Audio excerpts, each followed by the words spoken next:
Canada மற்றும் அமெரிக்க வாழ் உறவுகள் அனைவருக்கும் வணக்கம். வரலாற்று பேராய்வாளர் ஐயா மாசோ விக்டர் அவர்கள் எழுதிய வரலாற்று ஆய்வு நூல்களான 25 நூல்கள் கொண்ட தொகுப்பு 1, 33 நூல்களை கொண்ட தொகுப்பு 2 ஆகிய 2 தொகுப்புகளும் சரியாக இன்று மாலை கனடாவினுடைய நேரப்படி 12/7/2025 மாலை 4 மணி அளவில் தமிழ் கலா மன்றம் என்கின்ற ஒரு அரங்கில், அதாவது 1120 டாப்ஸ்காட் ரோடு நம்பர் 3 என்கின்ற இடத்துல இருக்கின்ற தமிழ் கலா மன்றம் என்ற அரங்கிலான வெளியிடப்பட இருக்கின்றது. இந்த வெளியீட்டு நிகழ்வானது பல்வேறு தமிழ் சங்கங்களும் இணைந்து இந்த வெளியீட்டு நிகழ்வை நடத்துது. இந்த வெளியீட்டு நிகழ்வை ஒருங்கிணைப்பவர் யாருன்னா, கனடாவில் இருக்கின்ற நாம் தமிழரினுடைய ஒருங்கிணைப்பாளராக இருக்கின்ற அண்ணன் பாபு அவர்கள் இதை ஒருங்கிணைக்கிறார். அவருடைய இப்போ நான் சொன்ன முகவரியானது உங்களால் புரிஞ்சு கொள்ள முடியல, அல்லது இந்த முகவரியை எங்களால் ரீச் பண்ண முடியல, அந்த சொன்ன விவரம் பத்தலை அப்படின்னு நினைக்கிறவங்க, இந்த காணொளி பதிவினுடைய டிஸ்கிரிப்ஷனில் அந்த ஒருங்கிணைத்து நடத்துகின்ற அண்ணன் பாபு அவர்களினுடைய தொடர்பு எண்ணை கொடுக்குறேன். நீங்கள் நேரடியாக அவரை தொடர்பு கொண்டு எந்த இடம் என்ன விவரம்னு நீங்கள் கட்டாயம் கேட்டு தெரிஞ்சுக்கிட்டு மறக்காமல், அதாவது இன்று மாலை உங்களுடைய நேரப்படி இன்று மாலை 4 மணிக்கு இந்த நிகழ்வு நடக்க இருக்குது. கட்டாயம் போங்க. வரலாற்று ஆய்வு நூல்களை எல்லாம் நாம் எதுக்கு படிக்கணும், வரலாற்று ஆய்வு நூல்களை படித்து என்ன ஆக போகுது அப்படிங்கிற கேள்வியானது குறிப்பாக தமிழ்நாட்டில் இருக்கிறவங்களுக்கே இருக்குது. இன்னும் மேற்கத்திய கலை கலாச்சாரம் பண்பாடுகளில் பார்த்து கொண்டே இருக்கிறவங்களுக்கு வரலாற்று நூல் படித்தெல்லாம் என்ன பெரிய மாற்றம் நடந்துற போகுது, அதனால் என்ன பயன் நடந்துற போகுது அப்படின்னு ஒரு கேள்வி பொதுவாக இருக்கும். குறிப்பாக அதற்கு நான் ஒரு எடுத்துக்காட்டு சொல்லி அதை விளக்கலாம் அப்படின்னு நான் விரும்புகிறேன். என்ன எடுத்துக்காட்டு அப்படின்னு சொன்னால், இன்றைக்கி இப்போ எனக்கு ஒரு கொஞ்சம் அளவு சொத்து இருக்குது அப்படின்னு சொன்னால், என்னுடைய அப்பா அதை உழைச்சி சேர்த்து வச்சுட்டு போயிருப்பார். எங்கள் அப்பாவுக்கு கொஞ்சம் சொத்து இருக்குது அப்படின்னு சொன்னால், என்னுடைய தாத்தா அவருக்காக கொஞ்சம் சொத்தை உழைச்சி சேர்த்து வச்சுட்டு போயிருப்பார். இப்போ நான் உழைச்சி சேர்த்து வச்சுருந்தாலும் கூட என்னுடைய தாத்தா சொத்து எனக்கு எப்படி வரும், என்னுடைய அப்பா சொத்து எனக்கு எப்படி உரிமை கொண்டாடுகின்ற ஒரு பொருளாக மாறும் அப்படின்னு சொன்னால், ஒரு சொத்து பத்திரத்தை எழுதி வச்சுருப்பாங்க. சொத்து பத்திரத்தில் என்ன எழுதி வச்சுருப்பாங்கன்னா, இந்த பட்டா என்னுடைய, இந்த அளவை, அதாவது சர்வே என்னுடைய, இந்த இடமானது கிழக்கில் இந்த இடத்துலேருந்து இந்த இடத்துல இருந்தோ, மேற்கில் இந்த இடத்துலேருந்து இந்த இடம் வரலைன்னு ஒரு 4 எல்லையை குறிப்பிட்டு இந்த பெறுமதியான இடமானது இவருக்கு பாத்தியப்பட்டதுன்னு எழுதி வச்சுருப்பாங்க.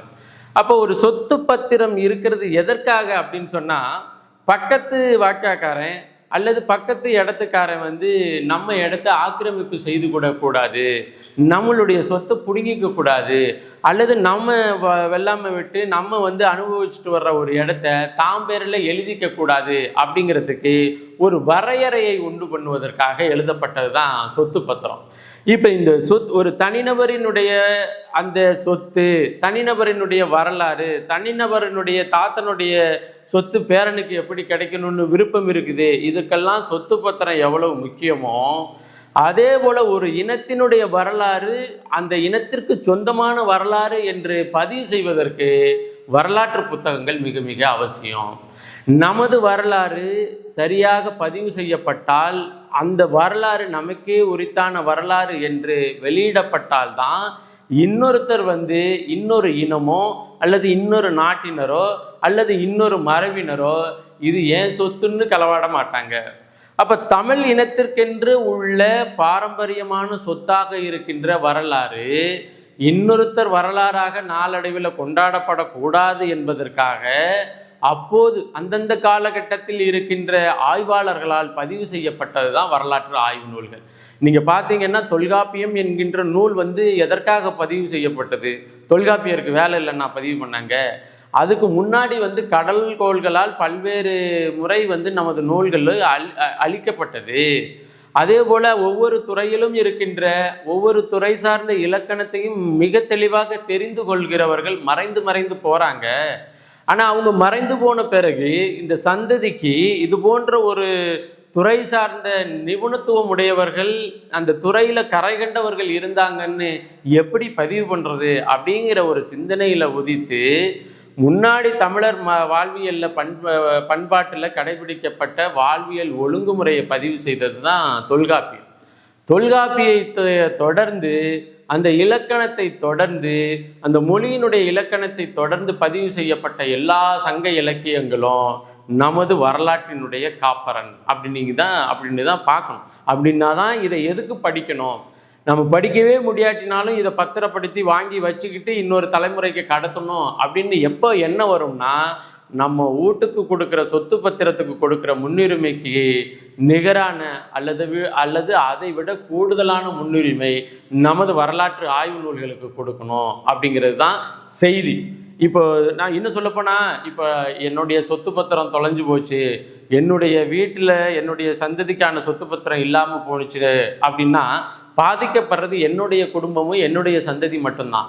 ஆனால் ஒரு இனத்தினுடைய வரலாறு இல்லாமல் போச்சு, ஒரு இனத்தினுடைய வரலாறு பதியப்படாமல் போயிடுச்சு அப்படின்னு சொன்னால் அது தனிநபருக்கான பாதிப்பு இல்லை, ஒரு இனத்திற்கான பாதிப்பு. அதனால தான் நான் என்ன சொல்கிறேன்னா, நாம் வீட்டு சொத்து பத்திரத்தை விட நமது இனத்தின் வரலாற்றை சுமந்த வரலாற்று ஆய்வு நூல்கள் மிக மிக முக்கியம்.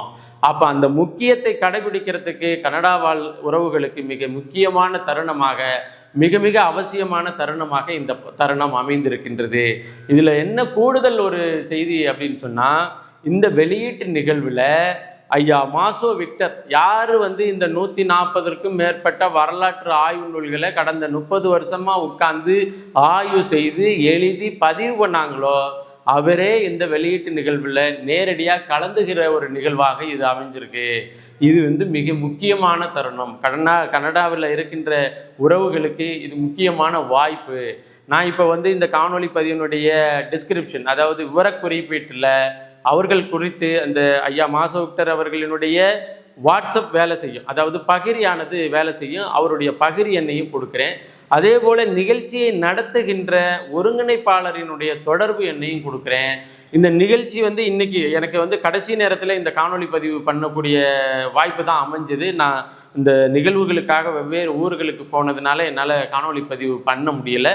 ஒருவேளை இன்று மாலை உங்களால் இந்த நிகழ்வில் கட்டாயம் கலந்து கொள்ளவே முடியலைங்க அப்படிங்கிற சூழலில் இருக்கிறவங்க இந்த காணொளி பதிவினுடைய விவரக்குறிப்பீட்டில் இருக்கின்ற அந்த பாபு அவர்களினுடைய தொடர்பு எண்ணுக்கு நீங்கள் தொடர்பு கொண்டு எப்போது வேண்டுமானாலும் ஐயா மாசோ விக்டர் அவர்களினுடைய நூல்களை கனடாவிலேயே பெற்றுக்கொள்ளலாம் என்கின்ற வாய்ப்பும் இருக்கு. இன்னும் கூடுதலாக குறிப்பாக ஃபெட்னா இதுவரையிலையும் இந்த ஆய்வாளர்களை அந்த மாநாட்டில் 38வது மாநாட்டுக்கு முன்னாடி நடந்த பல்வேறு மாநாடுகளில் தமிழ் தேசிய சிந்தனையாளர்களையோ தமிழ் தேசிய வரலாற்று ஆய்வாளர்களையோ கூப்பிடுவது இல்லாமையே இருந்தது. ஆனால் முதல் முறையாக ஃபெட்னா 38வது இந்த மாநாட்டில் குறிப்பாக தமிழர் தேசிய அடையாளங்களாக இருக்கின்ற ஐயா மணியரசன் போன்றவர்களையும், அதே போல் வெகு சமீபத்தில் வரலாற்று ஆய்வுகளை திறம்பட செய்து தமிழர் வரலாற்றை பதிவு செய்யும் போக்கில் தன்னை ஈடுபடுத்தி கொண்டிருக்கின்ற சகோதரர் மன்னர் மன்னன் அவர்களையும், கூடுதலாக ஐயா மாசோ விக்டர் அவர்களையும் அழைத்து அந்த நிகழ்வில் பங்கு வர செய்து அந்த நிகழ்வில் அவர்களை கௌரவப்படுத்தினதை நம்மளால் பார்க்க முடிகிறது. அது அந்த வகையில் தனிப்பட்ட முறையில் நான் ஏற்கனவே இந்த ஃபெட்னாவை பலமுறை விமர்சித்திருந்தாலும் இது போன்ற ஒரு முக்கியமான நிகழ்வை அவர்கள் முன்னெடுத்ததற்காக தனிப்பட்ட செந்தில்நாதன் என்கின்ற முறையிலும் நான் இருக்கின்ற நாம் தமிழர் கட்சியினுடைய வீரத்தமிழர் முன்னணி சார்பிலும் அந்த ஃபெட்னாவிற்கு மிகப்பெரிய வாழ்த்துக்களை இந்த காணொளி பதிவின் மூலமாக நான் தெரிவித்துக் கொள்கிறேன். ஐயா மாசோ விக்டர், சகோதரர் மன்னர் மன்னன், ஐயா மணியரசன் போன்றவர்களை அழைத்து அவர்களை ஒரு நிகழ்வில் ஒருங்கிணைத்து நிகழ்ச்சியை நடத்துவதற்கு வேலை செய்த அத்தனை உள்ளங்களையும் நாம் கரம் கூப்பி வணங்குகிறோம் அப்படிங்கிறத பதிவு பண்ணி, கூடுதலாக இவர்களை சந்திப்பதற்கு இன்னும் வாய்ப்பு இருக்குது. நீங்கள் பார்த்தீங்கன்னா வருகின்ற 29ஆம் தேதி தான் ஐயா மன்னர் மன்னன் அவர்களும் ஐயா மாசோ விக்டர் அவர்களும் அமெரிக்காவிலிருந்து கிளம்புறாங்க. அதற்கு இடையில் அவங்கள நீங்கள் அமெரிக்காவில் சந்திப்பதற்கான வாய்ப்பு அதிகமாக இருக்குது. அது தொடர்புடைய நபர்களினுடைய தொடர்பு எண்ணை நான் தர்றேன். முடிஞ்சிச்சுன்னா அவங்கள சந்தித்து உரையாடுங்கள். சந்தித்து உரையாடுனீங்கன்னா நிறைய சிந்தனை மாற்றம் நிகழும். இந்த சிந்தனை மாற்றம் தான் தமிழ் தேசியத்தினுடைய மிக முக்கியமான ஊன்றுகோலாக அமையும் அப்படின்னு நான் உறுதியாக நம்புகிறேன். அதே போல் இவங்க 2 பேரும் ஐயா மாசோ விக்டர் அவர்களும் தம்பி சகோதரர் மன்னர் மன்னன் அவர்களும் வர 29ஆம் தேதியே வந்துட்டாலும் தமிழ் தேசிய பேராசன் ஐயா மணியரசன் அவர்கள் ஆகஸ்ட் மாதம் 11ஆம் தேதி தான் திரும்பி வர்றாங்க. அதுவரையிலையும் அவங்க பல்வேறு நிகழ்ச்சிகளில் அங்கே கலந்துக்கிறாங்க. அந்த நிகழ்ச்சிகளையும் நீங்கள் எல்லாரும் கலந்துக்கணும். இவங்க 2 பேரும், ஐயா மன்னன் அவர்களும் ஐயா மணியரசன் அவர்களும் அமெரிக்காவில் இருக்கிறாங்க. ஐயா மாசோ விக்டர் அவர்கள் கனடாவிலையும் புத்தக வெளியீடு, அங்கேயும் பல்வேறு நிகழ்வுகளில் சந்தித்து கலந்து கொண்டு தன்னுடைய வரலாற்று பதிவுகளை ஆவணங்களாக பதிவு செய்கிறார்கள். இந்த 3 பேருமே பல்வேறு நிகழ்ச்சிகளில் இந்த ஒரு மாதம் முழுமைக்கும் பல்வேறு நிகழ்ச்சிகளில் கலந்துக்கிறாங்க. இவங்க 3 பேரும் பல்வேறு நிகழ்ச்சிகளில் கலந்துக்குவதற்கு வாய்ப்பளித்த பல்வேறு தமிழ் சங்கங்களுக்கும் மிகப்பெரிய நன்றிகளும் வாழ்த்துக்களும். அதே போல் ஃபெட்னா, மறுபடியும் நான் ஃபெட்னாவே வாழ்த்துறேன். ஏன்னா அவங்க தான் இவங்களை இங்கேருந்து அழைப்பதற்கான ஒரு வாய்ப்பை உருவாக்கி கொடுத்தார்கள். இவர்கள் இங்கேருந்து அழைக்கப்பட்டதுனால பல்வேறு சங்கங்களில் அவங்க போய் தமிழ் கழகங்களில் பேசக்கூடிய வாய்ப்பு கிடைச்சது. இது போன்ற வாய்ப்பை அமெரிக்காவில் இருக்கின்ற, கனடாவில் இருக்கின்ற நமது உறவுகள் கட்டாயம் பயன்படுத்தி கொள்ள வேண்டும் என்பதை பதிவு செய்து, இன்று மாலை, அதாவது எங்களுக்கு நாளை, உங்களுக்கு அதாவது கனடாவில் இருக்கின்ற உறவுகளுக்கு இன்று மாலை சரியாக 4 மணி அளவில் இந்த நிகழ்வானது நடைபெற இருக்கின்றது. கட்டாயம் கலந்துக்கங்க. நம்மளால் வரலாற்று ஆய்வு நூல்களை உடனே படிக்க முடியலையா, ஒன்றும் கவலைப்படாதீங்க, வாங்கி சேமித்து வச்சுருங்க. நமது எதிர்கால தலைமுறை நாம் யாருன்னு பார்க்கணும். இப்போ பார்த்தீங்கன்னா, இப்போ அப்பெல்லாம் செத்து போன பிறகு அப்பா எங்கே சொத்து பத்திரம் வச்சிருக்கிறாருன்னு தேடுகிற பிள்ளைகளை பார்த்துருக்குறோம். நம்ம தாத்தாவோட சொத்து அங்கே இருந்துச்சுன்னு சொன்னாங்களே, அந்த சொத்து பத்திரம் எங்கே அப்படின்னு தேடுகிற பேரன்களை பார்த்துருக்குறோம். அதே போல் நம்மளால் வாசிக்கப்படாமல் இருந்தால் கூட இந்த வரலாற்று புத்தகம் நமது வீட்டில் இருந்துச்சுன்னு வச்சுக்கோங்களேன், நாளைக்கு நம்ம பிள்ளைகளோ நமது பேர பிள்ளைகளோ நம்மளுக்கு குமரிக்கண்டம்னு ஒரு வரலாறு இருந்துச்சாமே, அதை பற்றி ஏதாச்சும் ஆவணம் இருக்குதா, அதை பற்றி மாசோ விக்டர்னு ஒருத்தர் ஆய்வு எழுதியிருக்கிறாராமே, அது ஏதாச்சும் பதிவு இருக்குதா அப்படின்னு தேடும் பொழுது உங்கள் வீட்டுக்குள்ளே அந்த ஆய்வு இருக்கணும்.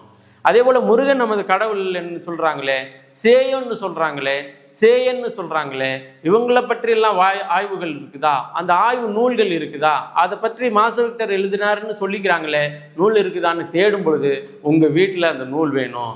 இது போன்ற காரணத்திற்காக தான் இந்த வரலாற்று ஆய்வு நூல்களை தயவு செய்து வாங்கி, உங்கள் வீட்டில் சொத்து பத்திரம் எவ்வளவு முக்கியமோ அதை விட கூடுதல் முக்கியத்துவம் வாய்ந்தது என்னவென்றால் வரலாற்று ஆய்வு நூல்கள். குறிப்பாக ஐயா மாசோ விக்டர் அவர்களுடைய வரலாற்று ஆய்வு நூல்கள். இது இன்னைக்கு வெளியிடப்பட இருக்கின்ற இந்த வாய்ப்பை பயன்படுத்தி அனைவரும் அந்த ஆய்வு நூலை பெற்று உங்களுடைய எதிர்கால சந்ததிக்கு உங்கள் சொத்தை சேமிக்கிற மாதிரி இந்த இனத்தின் வரலாற்று பதிவுகளை சேமிங்க என்பதை பதிவு செய்து மீண்டும் ஒரு காணொளி பதிவில் இணைவோம். நன்றி, வணக்கம்.